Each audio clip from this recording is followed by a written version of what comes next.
నేను మీ మధ్యలోనికి రావడానికి ఒక ప్రాముఖ్యమైనటువంటి కారణం ఉంది. చాలా కాలమైంది అన్నను చూసి. నడికుడి రమ్మన్నారు కానీ అన్న రావడానికి కుదరలేదు. ప్లాన్ కూడా చేసాం, రావడానికి కుదరలేదు.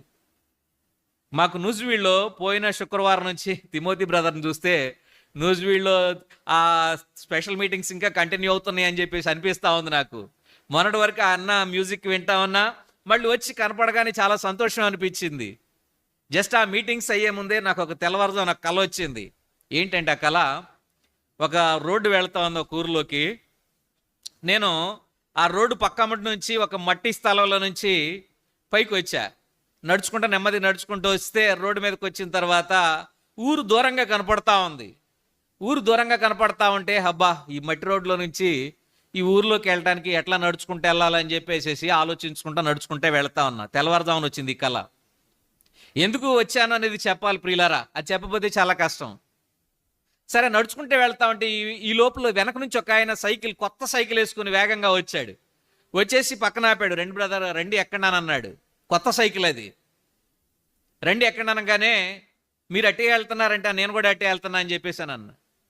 సరే మొత్తానికి ఇద్దరం కలిసి ఎక్కాం. బ్రదర్ మీరు ఎక్కడికి వెళ్తున్నారంటే మార్క్ అన్న వాళ్ళు చర్చికి వెళ్తున్నా, ఇక్కడ చర్చి ఉంది దగ్గరలో, చర్చికి వెళ్తున్నా. అక్కడ దైవ సేవకులు మార్క్ గారు ఉంటారు. అసలు అక్కడ గోడలకి పుట్టి పెట్టేసి అసలు బాగా ఖర్చు పెట్టేసేసారు, చాలా ఖర్చు పెట్టేశారు. మేము కూడా అక్కడ పరిచర్య చేయడానికి వెళ్తున్నా అని చెప్పేసి ఆయన మాటల్లో ఉన్నాడనమాట.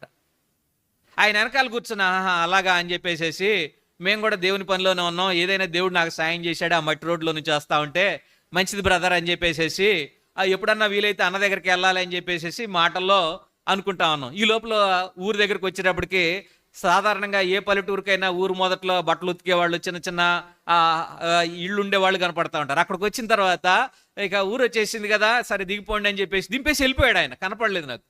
అటు ఇటు చూస్తే ఎవరు లేరు. సరే అన్న చాలా రోజుల తర్వాత గుర్తొచ్చాడు, చాలా భలే ఉందలే, మంచి కళ అని చెప్పేసి అనుకున్నా. కరెక్ట్గా ఉదయం కాలంలో అన్న ఫోన్ చేశాడు. అన్న మరి మీరు మా దగ్గరికి తప్పకుండా రావాలి అని చెప్పేసి అంటే నో సెకండ్ థాట్, రెండో ఆలోచన లేదు, వస్తున్నానన్నా అని చెప్పేసాను అన్న. ఇక మాట్లాడడానికి స్కోప్ లేదు. ఎందుకంటే దేవుడు ఆల్రెడీ ఎక్కించుకుని వచ్చి ఇక్కడ దింపిన తర్వాత నేను మాట్లాడడానికి నేనెవరిని? కాబట్టి కొన్నిసార్లు వాక్యం నాకు తెలుసు, నాకు అర్థమైంది, మేము ఆల్రెడీ వినేసామని చెప్పేసి అనుకుంటే అది అలా ఉంచండి. దేవుడు ఏదైతే చెప్పమన్నాడు చెప్పడమే మా పని. మా పోస్ట్ ఏంటంటే పోస్ట్ మ్యాన్ ఉద్యోగం.